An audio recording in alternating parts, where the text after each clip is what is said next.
Good morning, students. Today I am going to speak on a major religion in the world, that's Hinduism, and look at its three sects: Vaishnavism, Shaivism and Shakti religion. In this lecture, we are going to first look at Hinduism, its philosophy, and then focus on the philosophy and growth of these three major sects. Now, when we talk of Hinduism as we understand it today, it certainly cannot be viewed as a monolith tradition or a unitary practice. Historically, the religious beliefs and practices of the Hindus were too divergent to constitute a coherent monolith religious system that has been part of an imagined Hinduism in modern times. The very term Hindu, from which Hinduism is derived and which has been taken over by Western administrators, scholars and merchants, was the Persian variant of the Sanskrit Sindhu, the Indus river, a word applied already in the Avesta both to the river and the country through which the Indus flows. In the plural, it denoted the population living in that region, that's the Indus people. Now, Hinduism is one of the oldest religion of humanity. It is also referred to as Sanatan, that is eternal dharma, and all the religions like Buddhism, Jainism and Sikhism owe a lot to Hinduism. Tolerance and diversity, truth is one and there are many paths, is a very major belief of Hinduism. There are many deities, but a single impersonal ultimate reality. And the whole philosophy of Hinduism is that it is a way of life. It focuses both on this world and the world beyond. Now, Hinduism is a very unique religion because it has no founder, there is no hierarchical clergy, there is no direct divine revelation, it does not have any rigidly prescribed moral code, and it evolved from primitive animism to polytheism to monism. And what is very important about this is, in the course of its long journey, it has not rejected any of these belief systems. Hinduism does not discard the various deities of different faiths and cult, but regards them as a manifestation of one God. Now, the major belief systems of the Hindus are that it believes in one impersonal ultimate realities, that is Brahma, and it is manifested as various personal deities. It emphasizes on the true essence of life, that is Atma, the soul, and the Brahma is trapped in matter, the whole philosophy that art thou. It also believes in reincarnation because the Atma is continuously born into this world in this lifetime and after lifetime, and it is our samskar which play a major role in this. It also believes in karma, that is the spiritual impurity due to actions keep us bound. In this world, both our good deeds and our bad deeds have a lot of impact on our karma. And it also talks of moksha, that is the ultimate goal of life, to release the Atma and reunite with the divine and becoming one with Brahma. We can call it nirvana or moksha, and this is the major belief. Now, there are four yogas which are emphasized in seeking union with the divine. One is the Karma Yoga, and Karma Yoga is the path of action through selfless service. It talks in terms of, release of built up karma without building up new karma. It also emphasizes on Gyan Yoga, that is the path of knowledge, understanding the true reality of nature and the self, and also the Raj Yoga, the path of meditation, and Bhakti Yoga, which is the part of devotion. Now, to reach God, we need a guru, a spiritual teacher who helps us in obtaining Gyan and Raj Yoga. Now, the Hindus worship in different way. One can be through Bhakti Yoga, where you are seeking union with the divine through loving devotion of the manifest deities. One can worship at home in having a household shrine. One can also worship in the temple where you have the temple priest to officiate. And a very important aspect of this worship is puja, where you are making offerings to and decorating the deity of images.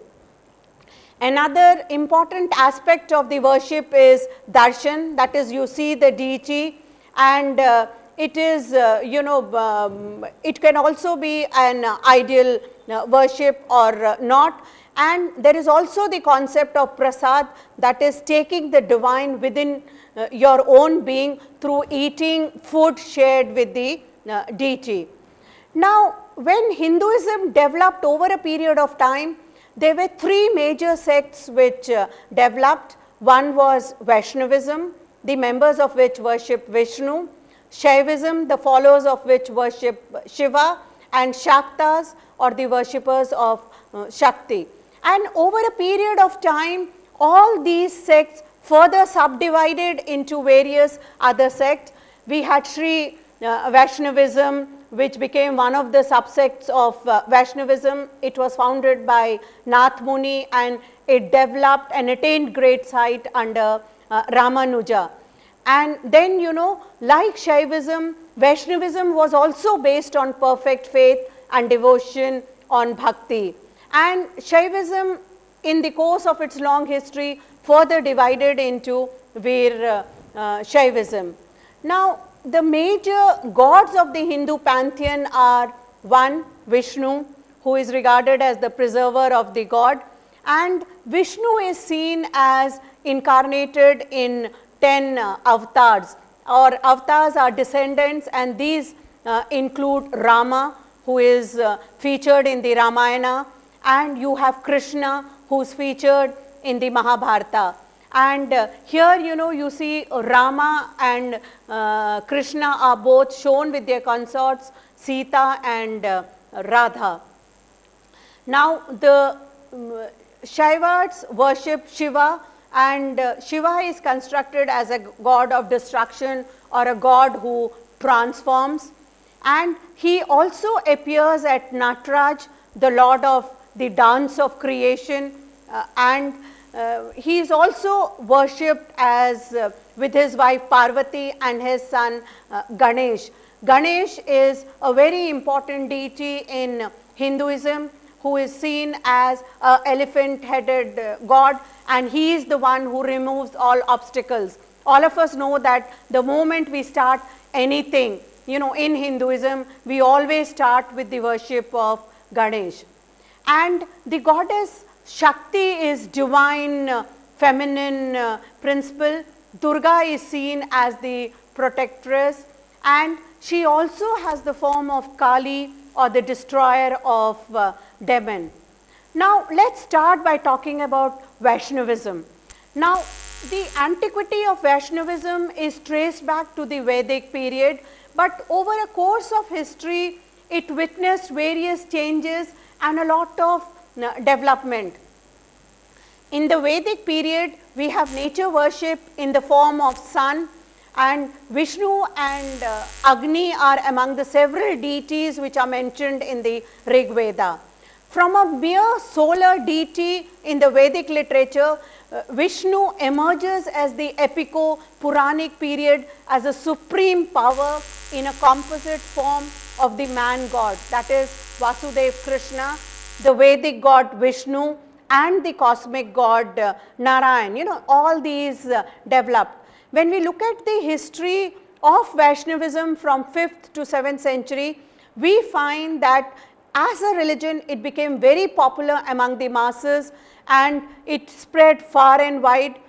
It was accompanied by growth of devotional literature, iconography, institutionalization of the temple worship, and an elaboration of shastras relating to the worship of God.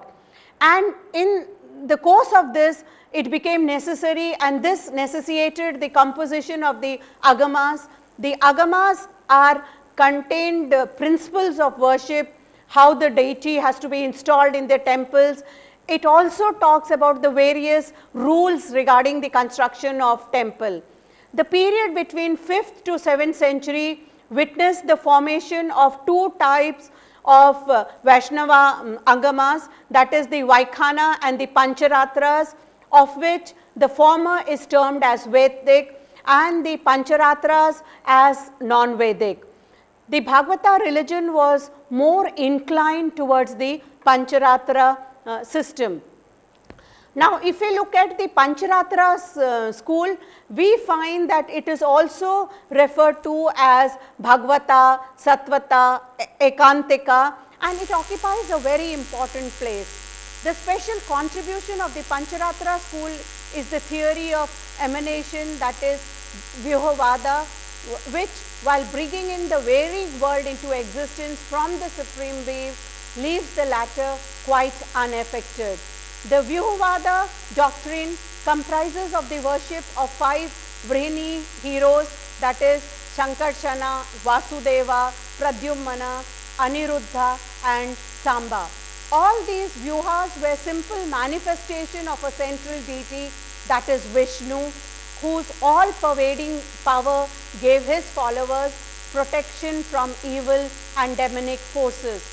To this were added the concept of Avatarvada, where Vishnu is worshipped in various forms and 10 forms were recognized as avatars. By the age of Guptas, Buddha also became identified with Narayana and he was worshipped as one of the 10 avatars. This is a perfect example of Hindu syncretism and absorption of rival religion. The imperial Guptas were devout Vaishnavas and they patronized the religion, and this is clearly pointed out by their inscriptions and coins. Now, this period was immediately followed by the period of the Alvars. Tradition gives us a list of 12 Alvars, including a woman. Most of these belong to the Pallava period and came from different parts of the Tamil country. Some of these were Brahmins and others came from different sections of society. Tirupanval was a saint of depressed caste. He belonged to Pana community of the Sudra caste. Namalvar was the greatest of the Alvars. He was a Velala, and Tirumangai Alvar was a Kala, and Kulashekara Alvar was a Kshatriya. Even those of the Alvars who were Brahmins, one of them was a repentant sinner and another Tirumalsai was a person of dubious parentage. So, all the Alvars did not belong to the Brahmin community. Now, the Alvars composed hymns in poetic Tamil and their songs were influenced by stories of gods in the epics and Puranas. They composed very beautiful and easy songs which could be sung by the masses. The works of the Alvars are collected and preserved in the name of Narlari Divya Prabandham, which consists altogether of 4,000 verses. Now, what were the teachings of the Alvars?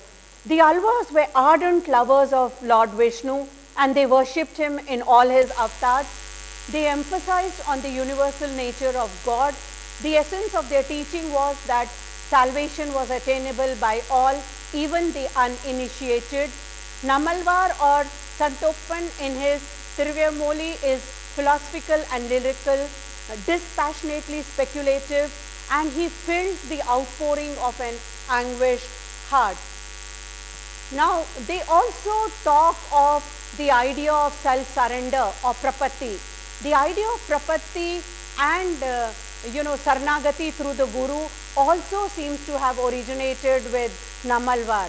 And its importance lies in the fact that initially for the Alvars, bhakti or devotion was considered as a means of salvation. They aimed at the service of Vaikuntha by performing it in this world and in relationship to acharyas. Subsequently, this service was very simple in the beginning, but over a period of time, there were various methods which were prescribed and its practice became an organized system of worship with certain rigid methods that are impossible for the common man to follow. This was probably due to the growing Brahminical control over the movement and the temple organization, which had become very well established and institutionalized by this time. Since the lower sections could not perform these rituals, a guide in the form of a guru was needed who could help the followers in seeking salvation. Now, out of this developed the whole doctrine of self-surrender or prapatti, and this doctrine was developed fully in the age of Acharyas and became an essential aspect of Sri Vaishnava philosophy. Now, the Acharyas brought in a new epoch to the history of Sri Vaishnavism. The Acharya Parampara seems to have begun in the first half of the 9th century AD.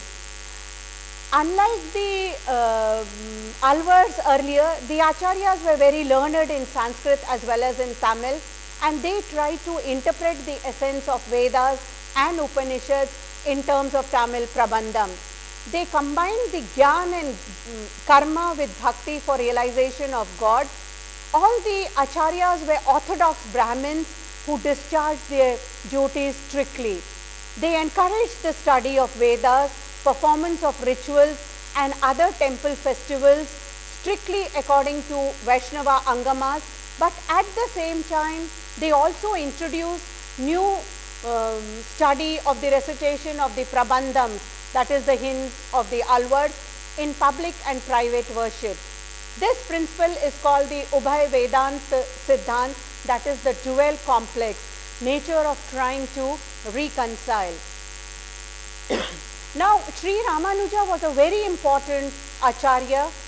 He was born in 1017 AD at Sri Perambudur to Kesav Somayaji and Kantamati. His mother was the sister of the great Bhakta Tirumal Nambi, who was serving Lord Venkateshwara in Tirumalai. And Ramanuja had his early education under Yadav Prakash, a teacher of the Advaita school of thought. However, soon differences arose between Ramanuja and Yadav Prakash, and Ramanuja left him and went to his uncle Tirumalai Nambi, and it was here that the strong foundation of Hindu philosophy was laid. So till now, we have explained to you the growth of Vaishnavism, how it developed as a sect of Hinduism, and starting from the Vedic period where there was a development from nature worship to slowly getting formed, and how there were images which came up, and then followed by a period of Alvars who tried to simplify the whole religion by talking to a personal God, composing very easy hymns which could be sung in Tamil, and this was followed by the period of Acharyas who again made a very strong philosophical base, and they brought in Sanskrit into it, but at the same time also had the whole concept of prapatti or self-surrender which came into this. And now I am going to talk about Shaivism and look at how it developed over a course of time. Like Vaishnavism, Shaivism tradition also prevailed in India in some form or other.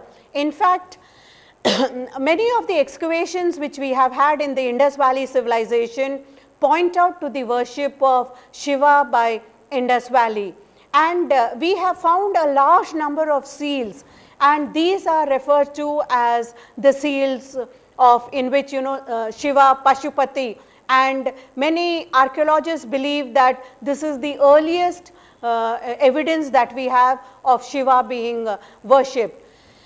In the Vedic period, Shiva is called as Rudra, and he is having the power to rule over heaven and earth.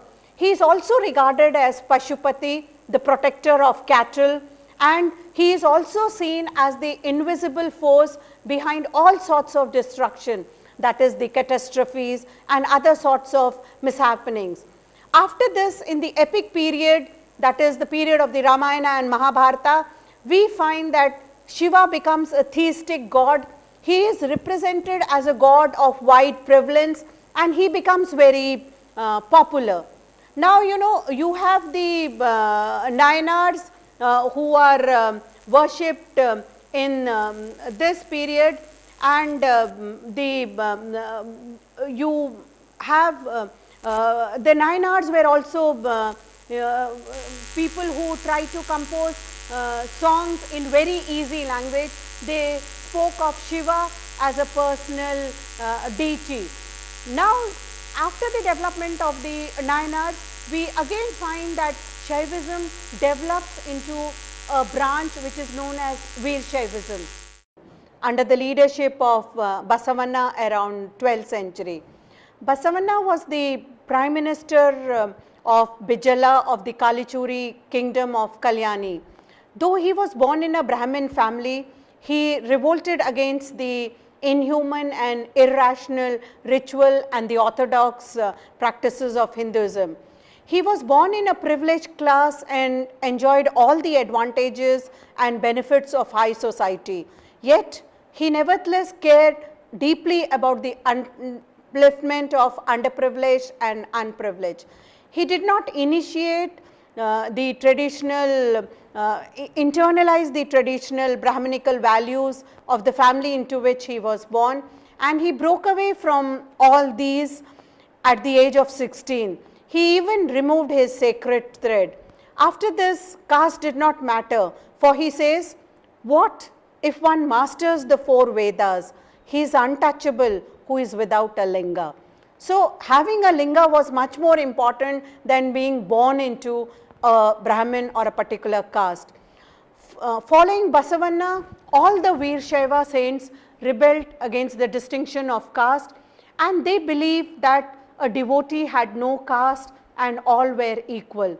They asserted the idea that equality could only become a fact when the taboo of in respect to food and marriage and the whole unwanted practice of declining of the worth of an individual based on birth or occupation was done away with.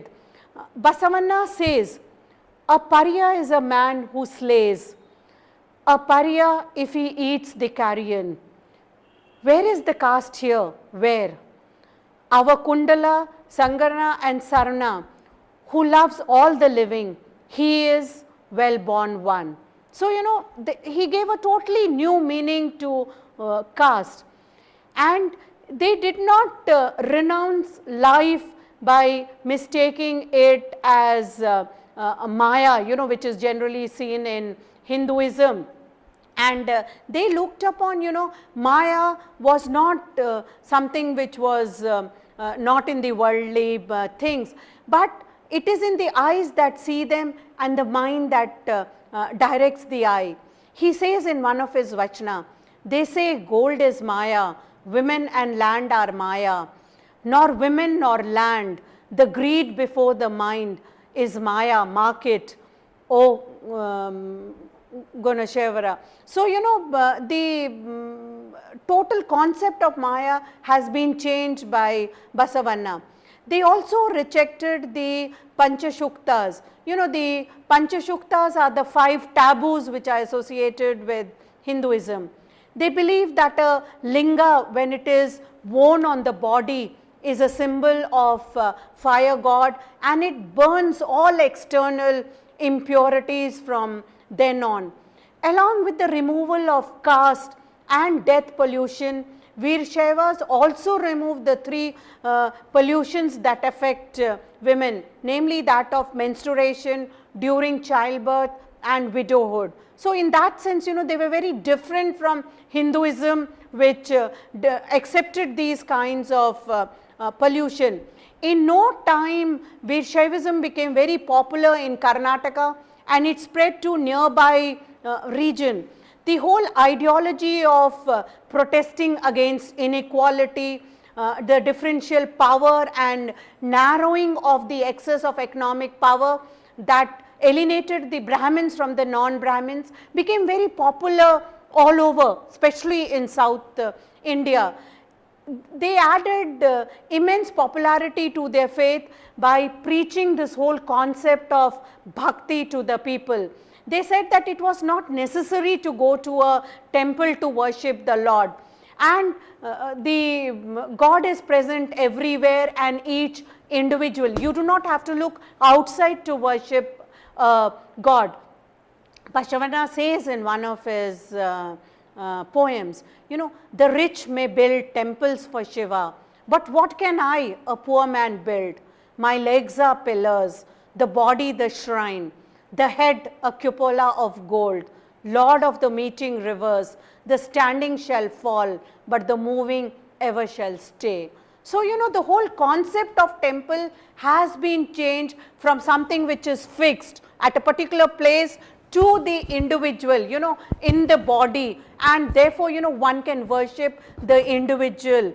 And he also talks in terms of, you know, the whole movement closed the shutters to the elaborate ceremonies and the excessive ritualism which had become a part of Hindu religion. See, when you are doing away with the temple, so naturally you don't need the priests who are required to officiate in the temples. It is the body which becomes the temple. And Basavana is very sarcastic, you know, because by this time the Brahmins and the Hindus had made so many gods that it becomes very difficult to worship them. You know, in a very interesting poem, he speaks, you know, very sarcastically. He says, the pot is a god, the winnowing fan is a god, the stone in the street is a god, the comb is a god, the bowstring is a god, the bushes is a god, and the spout cup is a god. Gods, gods, there are so many gods, there is no place left for a foot. You know, so we had so many gods in Hinduism that it becomes very difficult to really, you know, even move about. So they did away with this whole concept of, you know, having too many gods, having too many rituals and having a temple. You know, an individual herself or himself can worship God. And we find that by 12th century, Veershaivism began to gain currency in Karnataka as an alternative to Brahmanism. It had a large Shudra following. Machaya, a washerman, Shivangimaya, an untouchable, even refused to observe caste pollution. Madhavaya, a Brahmin, and Harlaya, a Harijan, decided to perform intercaste marriage between their children. But the orthodox lobby brought a great pressure, and succumbing to the pressure, Bijala ordered the blinding and execution of these two men who deemed to break caste taboos. You know, this event happened in 1167. There was such a stronghold of orthodoxy at that time. And we find that it led to grim reprisals, and you know, the three Veershaivite followers like Molla, Bommanna and Jagdeva, they murdered Bijala. It had a very violent end. Following this, thousands of Lingayats were butchered and the survivors scattered in different directions. The Veershaiva movement moved into different regions. So, you know, the whole Lingayat movement was born in a context of a divided and exploited society, and in order to challenge it in the name of equality, individual freedom and communitarian commitment. However, you know, the life of this movement was very short lived. In Karnataka, the support of the urban moneyed class particularly was very relevant to the Veershaivas, who rejected the public worship of images, and they were also, you know, discouraged by the large scale employment of professional religious priests. The absence of land grants to the Veershaiva monks, who also suggested their great dependence on moneyed elite. And we find that if you look at it, you know, even today in the 1980s, most of the Lingayats come from the three commercial districts of Karnataka, that is Dharwad, Bijapur and Belgaum, and they comprise of nearly 40 to 50% of the population.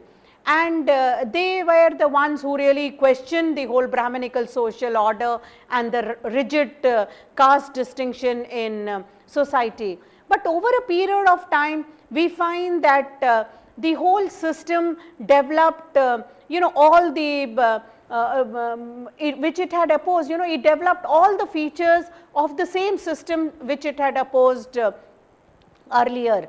And we find that the Veer Shaivism of Basaveshwara was certainly not the same Veer Shaivism which followed the period after Basaveshwara. It had lost most of its vitality, flexibility, vigor and revolutionary zeal. The classification of Veer Shaiva sects into Samanya, Vishesh and Nirbhara also showed that the whole sect had been divided on the basis of certain social precedents. And now we find that the whole Veer Shaiva movement moves into the Andhra region.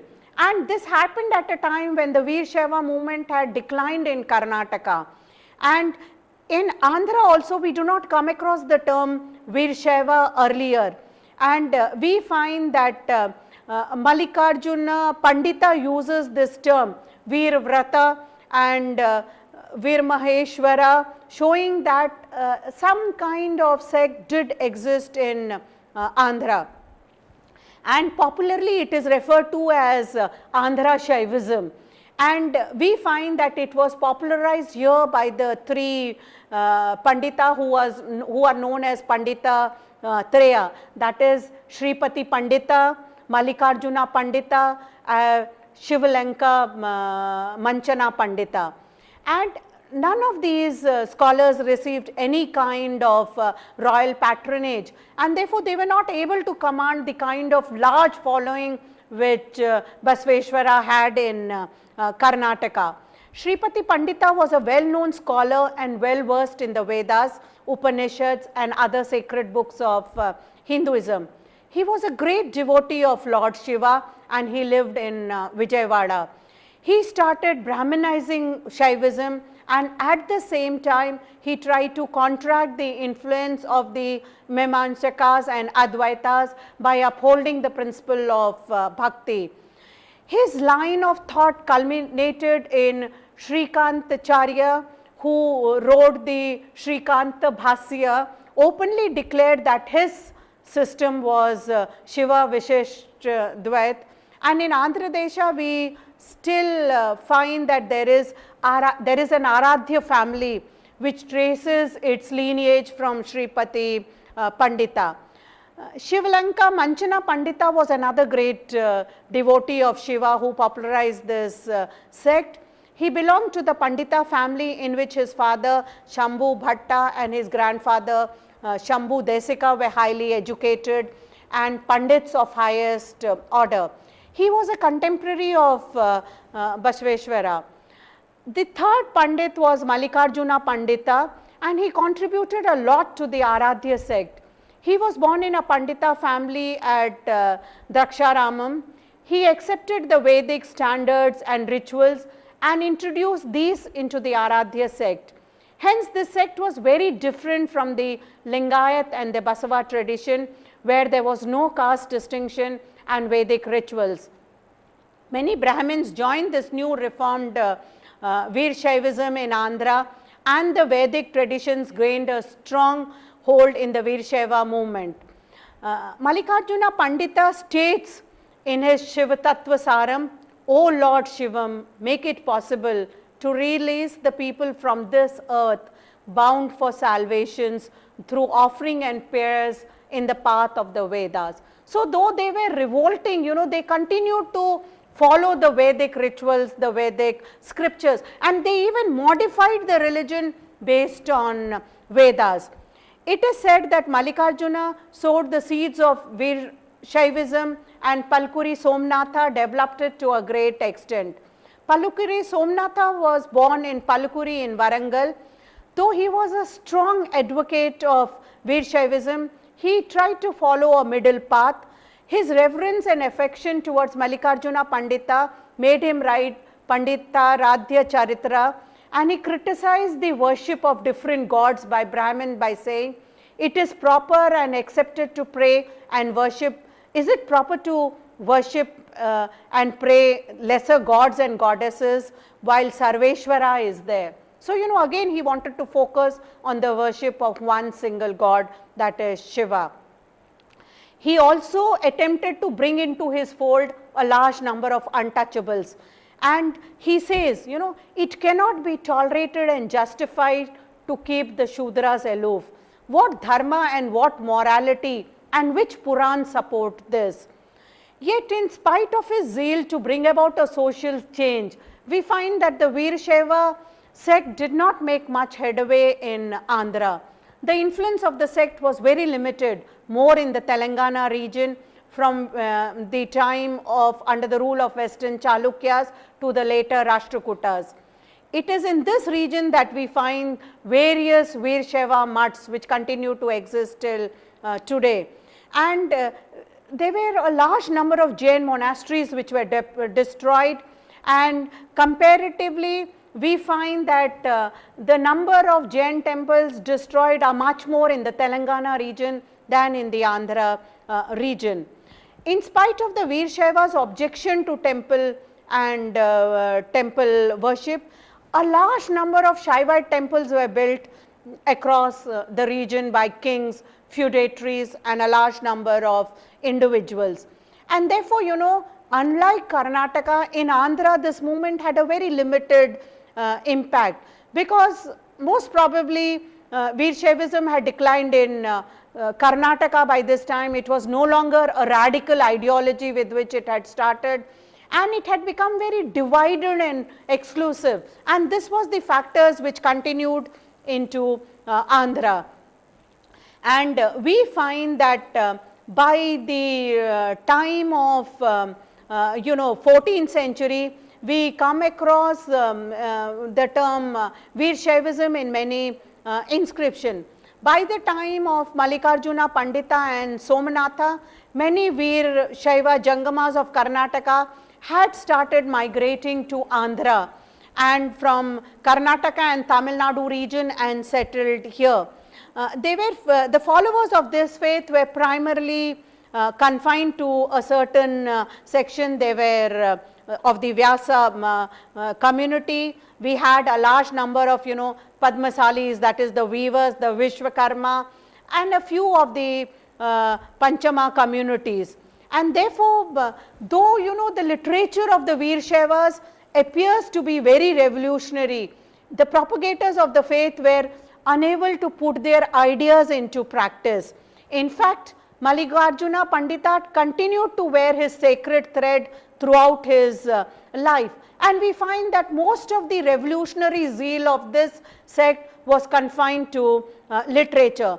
And then this sect therefore took a very mild form in Andhra, and it is popularly referred to as the Veershaiva, you know, the Aradhya sect in Andhra. However, it was one area where the Veershaiva movement had a lot of impact, and it was with respect to women. We had a large number of women who followed this sect. The Veershaiva movement had intended to bring about a change in society by questioning the whole Brahminical monopoly, and these included women also. Indian society, like a large number of society, was very patriarchal, and we find that many of these patriarchal values were expressed through specific cultural metaphors that regulated aspects of sexuality, reproduction, and social norms. There were elaborate rules prohibiting women from specific activities and denying them certain rights. And there were a more subtle expression of this was through symbolisms giving messages of inferiority of women.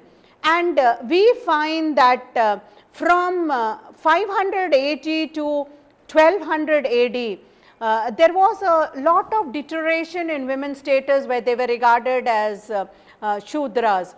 And we find that they were not allowed to go through the Upanayan, Sanskara, recite the Vedas, and the kind of, you know, most of the time their education was stopped. And this was something, you know, which the Veershaivan women totally did away with. And we find that women were given a lot of equality in the practice of religion. there were a large number of saints who entered this sect, and the Veerashaiva movement accepted these women saints without any regard of, that they were different from men. And they strongly believe that the spiritual path is something which is open to both men and women. In fact, many of the Veerashaiva saints refuse to recognize any distinction between men and women. Dasamayi says at a place, it's a very interesting vachana which she is saying, suppose you cut a tall bamboo into two, make the bottom piece a woman and the head piece a man, rub them together till they kindle. Tell me now that the fire which is born, is it male or female? So in that sense, they were talking of oneness of being, which is very important.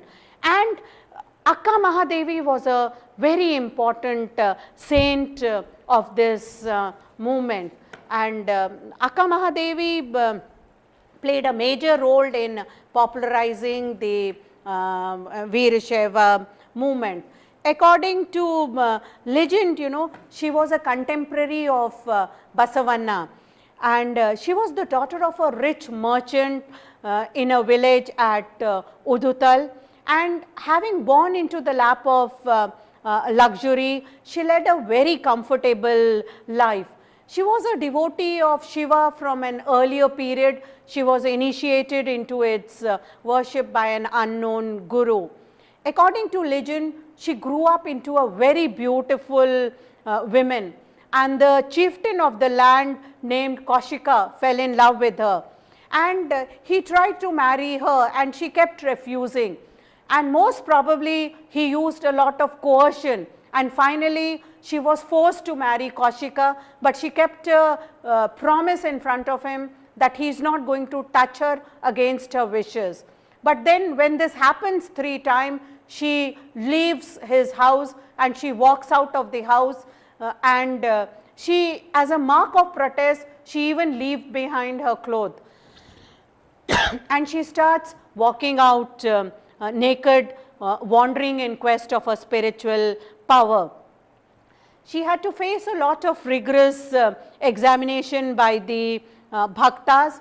Many questioned her spiritual credentials, and others felt that a woman should not be accepted into the group. Many were appalled by her nudity, because she rejected all the social modes and all that which it implied. Yet Mahadevi Akka had to answer a large number of questions related to her nudity and prove her loyalty and her religious devotion. Allama Prabhu, another saint of the order, felt that her nudity did not go far beyond, because she was still immersed in the world. He wanted to know why she had covered her private part with her long terraces. Today also, if you look at photographs of Akka Mahadevi, she is shown with having long terraces, and she is covering her private parts with it. And they question, saying that she was really not that faithful. But then Akka Mahadevi has an answer to these, and she says in one of her vachanas, having offered the body to the linga, the body becomes bodiless. Having offered the mind to knowledge, the mind becomes free. Having offered the passion of true joy, the passion becomes empty. Having destroyed the body, mind and will, the body becomes bodiless. Having foisted upon the linga all pleasures of an embodiment, I have become a devotee, a good wife to my Lord, the linga. I have touched and merged into my Lord, the Lord white as jasmine. So, she is not even afraid of moving out alone.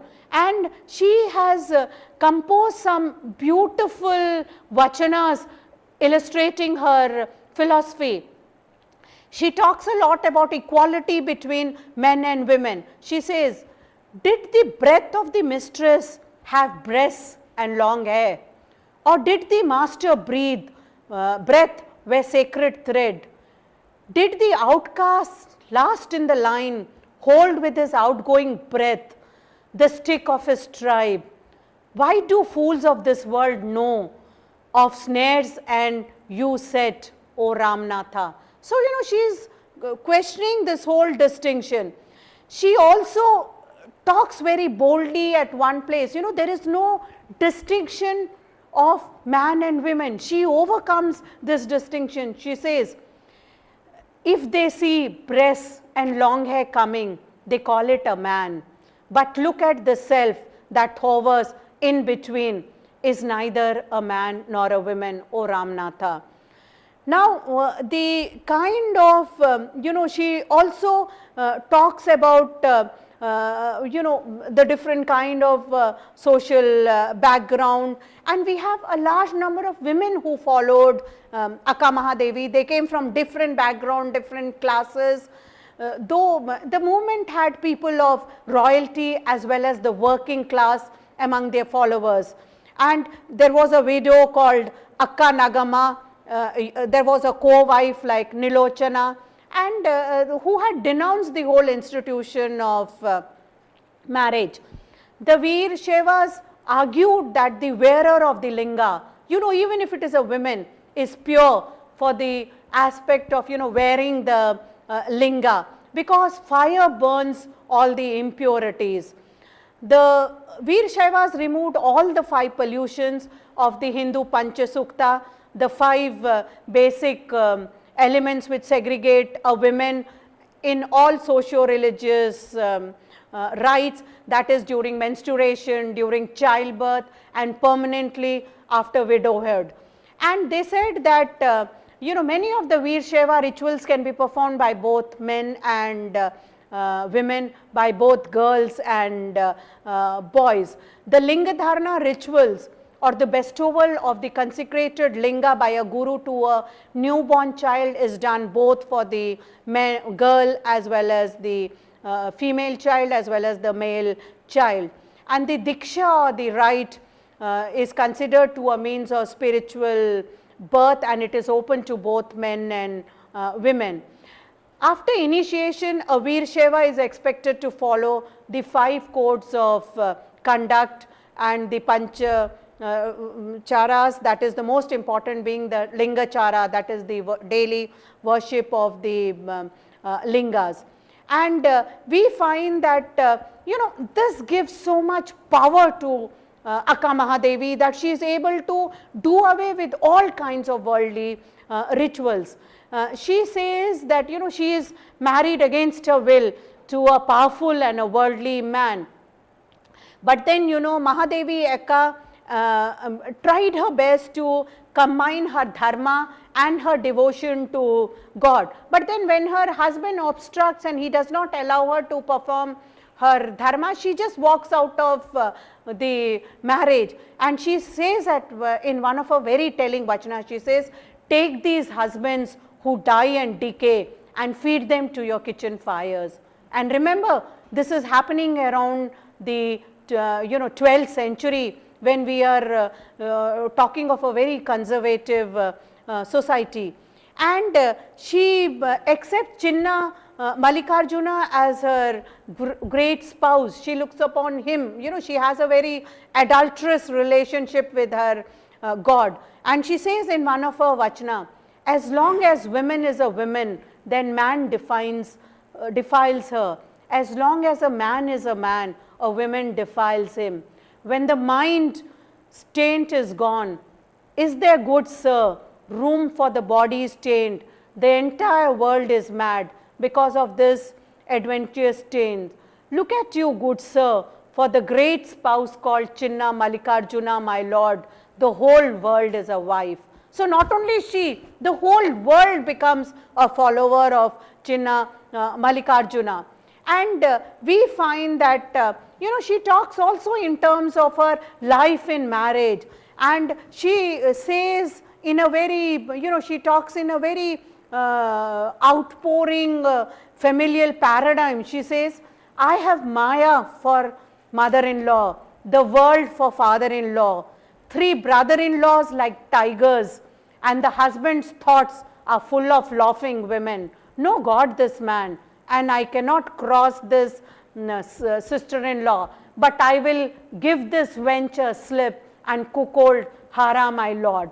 So, she in Hinduism, the husband is seen as a god, but she is very open and critical of him, and she can see for what he is worth, and she finds all her devotion into this god who is her lord.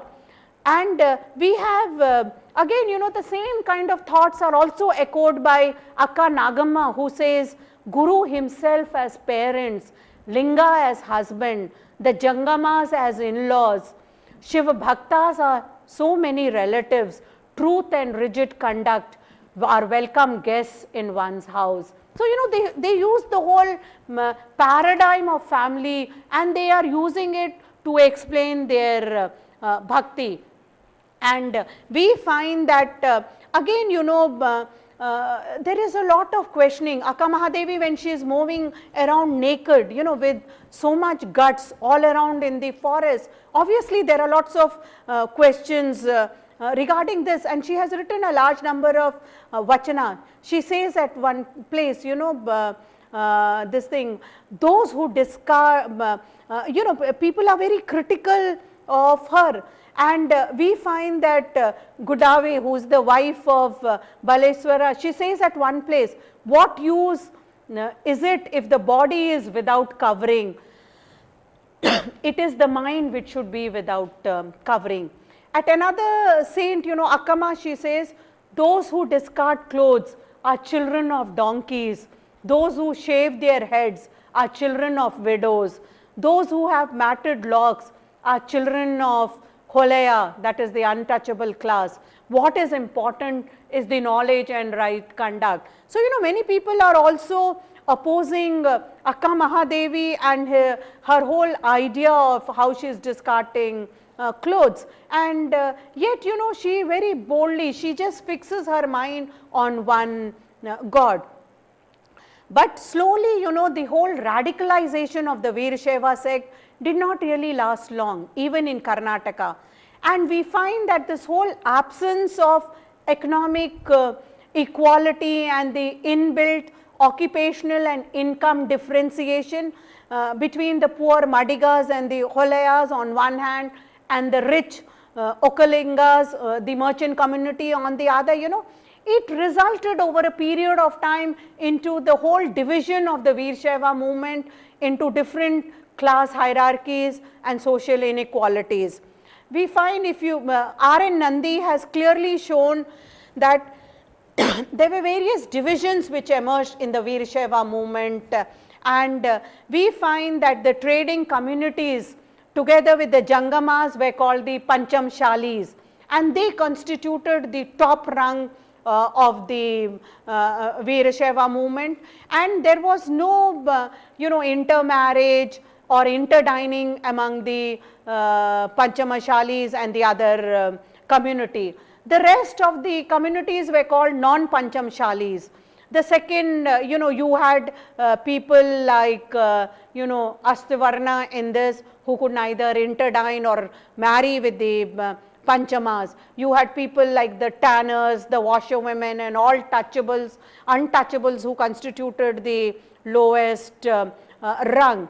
And these were Veerashaivites only in name, and they had no right to Linga Dharma. They could not even worship Linga, and they could not intermix with the Varna. And so, over a period of time, we find that the whole Veerashaiva movement became as exclusive, it became one very exclusive, and it forbid interdining, intermarrying, and we find that it soon developed, as R.N. Nandi has clearly shown in many of his writings, it developed a social exclusiveness based on privilege of birth and cleanliness of profession, much along the same lines like the Brahminical caste system, which the sect had originally decried and criticized. And again we find that slowly, the whole sect became very divided, and it lost its importance, and it was no longer the radical force with which it had started.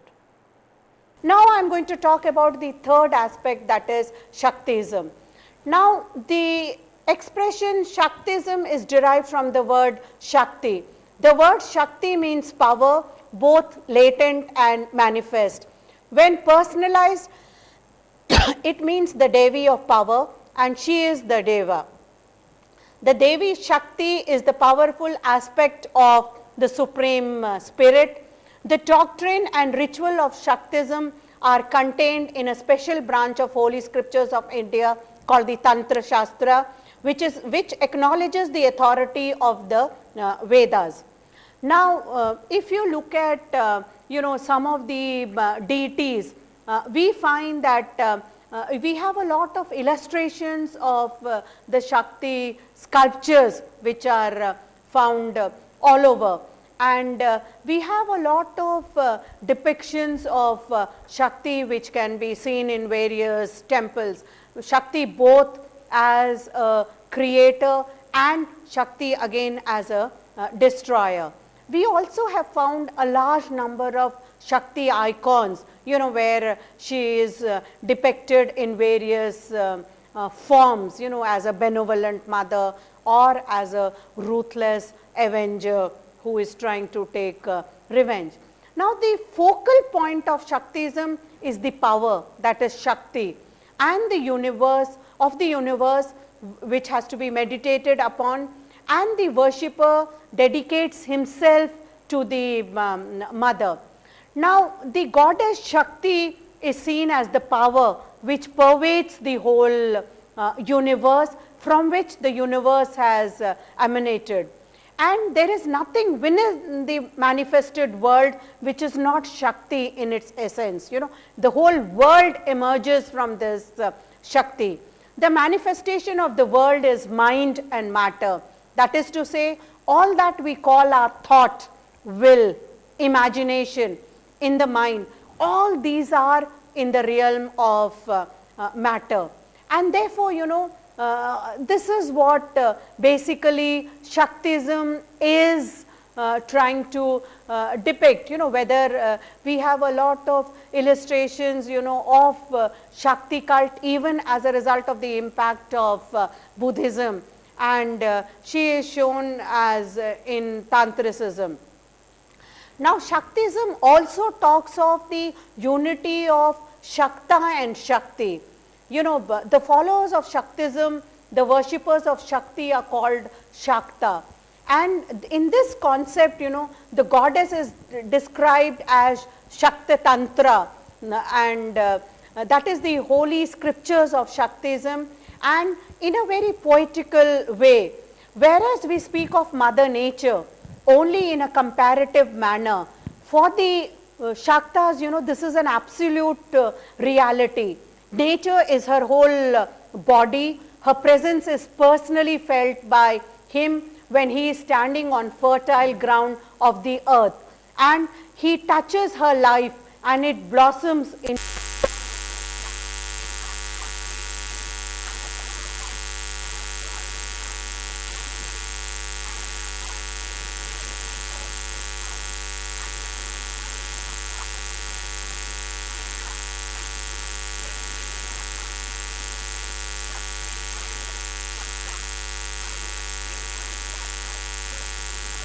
all different forms. He will find her light too within his mind and consciousness.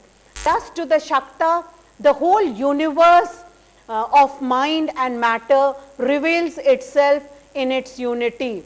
He sees before him her great body, which he adores, her sacred feet, her heart, her mind. Hence, in the ultimate terms, there is really not much difference between the Shakti and the Shakta. They appear to be different, but in reality they are only one. Now, the whole philosophy of Shaktism has this whole concept of Shiv Shakti.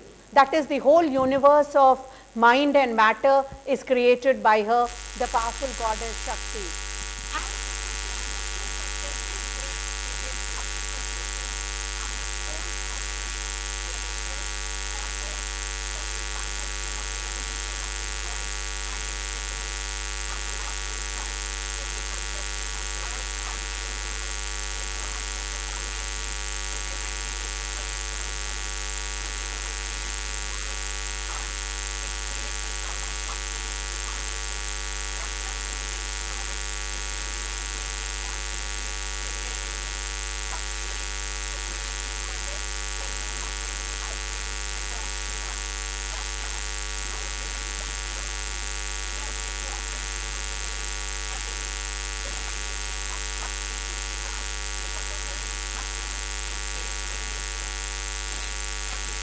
in growth.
And if we look into the history, then we will be able to see that how, you know, these various sects developed out of Hinduism and had a long history over the course of the century. Thank you.